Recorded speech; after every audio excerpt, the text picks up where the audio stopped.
وسلام على المرسلين وعلينا وعليكم وعلى عباد الله الصالحين والحمد لله رب العالمين.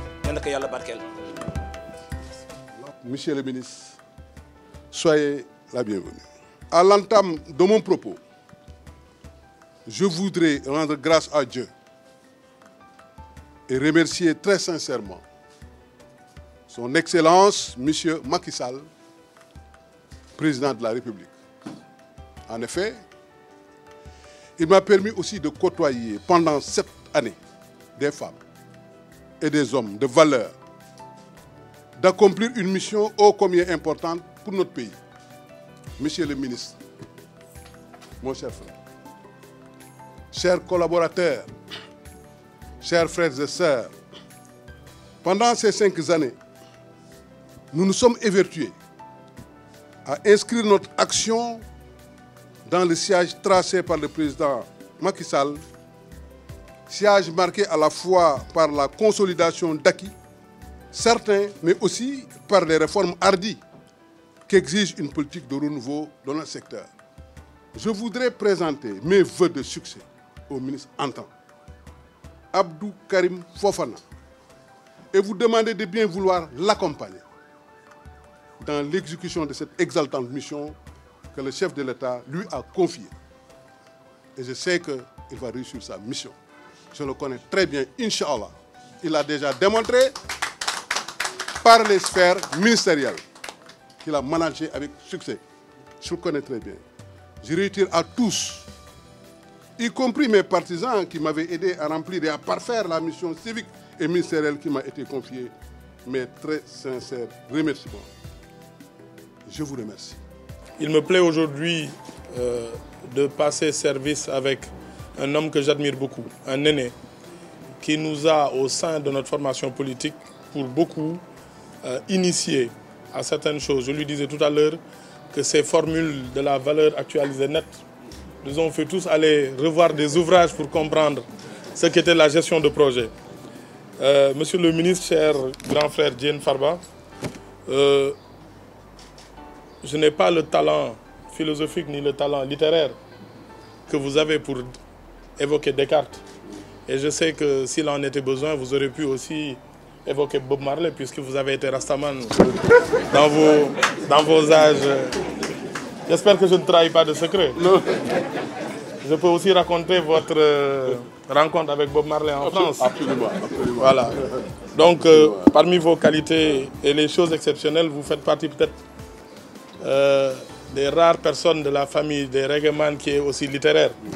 Mais ce qu'on en retient aujourd'hui, c'est vos succès diplomatiques avec le FOMADou, avec le sommet de Quito, l'évolution notable qui a été créée dans le cadre de vie, et pas seulement, puisque des gens peut-être ou des autorités ont souvent tenté de faire des choses dans le cadre de vie. Mais ce qui a été plus marquant sous votre magistère, c'est que vous l'avez décentralisé. Vous n'êtes pas seulement resté à Dakar. Le logement, vous l'avez dit, la gestion des inondations, tout le monde l'oublie parce que la gestion des inondations implique des travaux qui sont souvent enterrés et que les gens, dès qu'ils bénéficient de ces services, de ces prestations publiques, les oublient. Mais aujourd'hui, si on peut recevoir les mêmes quantités de pluie qu'en 2012, 2013, 2014, et qu'il n'y ait pas tous ces désastres, tous ces dysfonctionnements, tous ces drames qu'on a connus, c'est parce que, monsieur le ministre, vous avez travaillé, vous avez bien travaillé. Il me plaît aussi de vous rendre hommage pour votre générosité. Votre générosité, c'est ce qui vous a permis peut-être de travailler dans tous ces secteurs avec tous ces succès, tous ces sujets qui sont tous des urgences, qui sont tous des impérieuses nécessités. Donc, chers amis, chers grands frères, je vous rends encore hommage, je vous remercie pour toutes ces réalisations. Et je le rappelais tout à l'heure, je me rappelle du jour où le président de la République, très pris par ses tournées dans les fins fonds du Sénégal entre 2010 et 2012, vous a demandé d'aller à Fatick et de vous nommer secrétaire général de la mairie de Fatick. Et à l'époque, en tant qu'ancien DAGE du ministère de la Santé, puis conseiller du Premier ministre où vous avez sorti les premiers chantiers de l'alternance, il faut le dire, certaines personnes n'osaient pas vous dire est-ce que vous pouvez aller à Fatick et être secrétaire général d'une commune. J'ose pas dire d'une petite commune. Mais avec votre humilité, votre générosité, vous êtes resté à Fatick, mangeant beaucoup de tchéré tous les soirs. Tchéré sans ndawal, parce que je suis allé le voir une fois. Mais ce qu'on en a retenu, c'est surtout cette générosité et cette humilité à aller remplir les missions là où elles étaient demandées. Et il en a pris aussi un autre titre qui était Monsieur le maire de Fatick. Voilà. Donc, et cela va dans le sens de notre engagement en politique. Parce que les hommes politiques, pourquoi ils s'engagent en politique? C'est parce qu'ils veulent transformer des indignations en projets. Des indignations, c'est-à-dire ce ne sont pas des hommes qui, face à des difficultés, face à des problèmes, se résignent à attendre des solutions. Et nous, pourquoi nous nous sommes engagés? C'est parce que nous partageons beaucoup les indignations de nos compatriotes, l'insalubrité, l'encombrement ou même l'anarchie foncière ou urbanistique. En me confiant la charge de ministre de l'Urbanisme, du Logement et de l'Hygiène publique, le président de la République m'a en réalité confié le ministère du changement des comportements. Notre mission, elle n'est plus physique ou infrastructurelle. À côté du physique et de l'infrastructurel, comme dirait votre ami le Premier ministre, le hardware, il y a une forte implication des populations, il y a une forte dose de sensibilisation qui doit être au centre de nos préoccupations.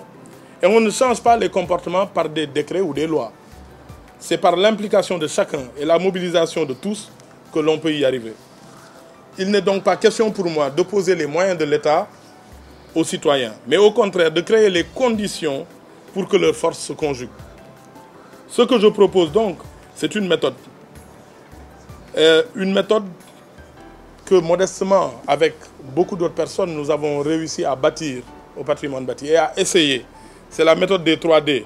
Déglou, c'est-à-dire l'écoute. Il faut avoir l'humilité d'aller vers les populations, vers les acteurs des politiques publiques que vous êtes, mais vers les consommateurs, si je puis m'exprimer ainsi, de ces politiques publiques, pour les écouter, savoir comment ils vivent l'insalubrité, comment ils vivent l'inaccessibilité des logements, comment ils vivent ces questions foncières et urbanistiques.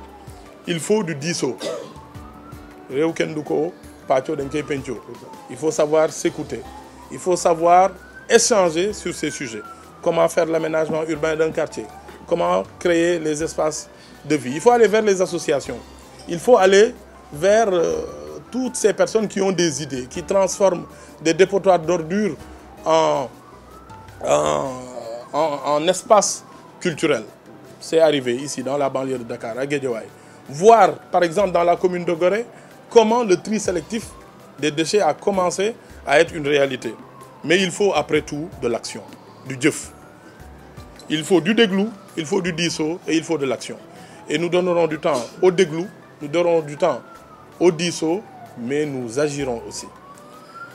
Déglou, car comme je l'ai dit, il faut beaucoup d'humilité pour réussir. Le défi collectif que j'évoquais et que je ne prétends pas tout savoir, ni avoir la solution à tout.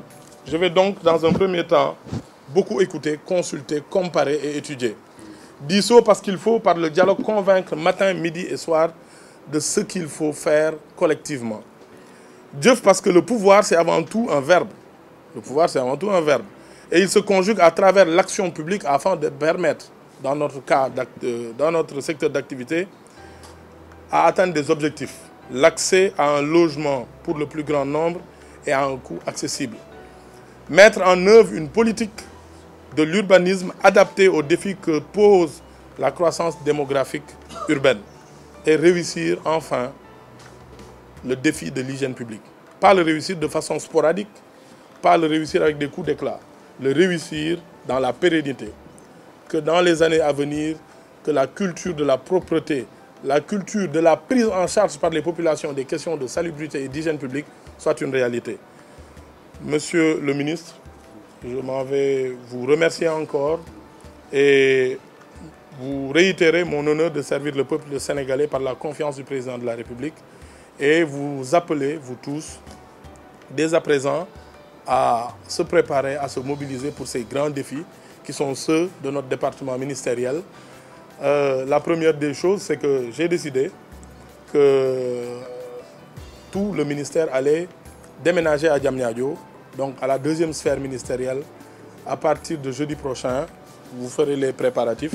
Jeudi prochain, mon cabinet et le secrétaire général s'installeront à Diamniadio et dans les plus brefs délais, tous les services du ministère s'installeront à Diamniadio avec les autres ministères, l'éducation nationale, la formation professionnelle, l'enseignement supérieur, s'il vous plaît, l'enseignement supérieur, le développement communautaire, le ministère de l'assainissement et de l'eau, le ministère des infrastructures, des transports et tant d'autres ministères.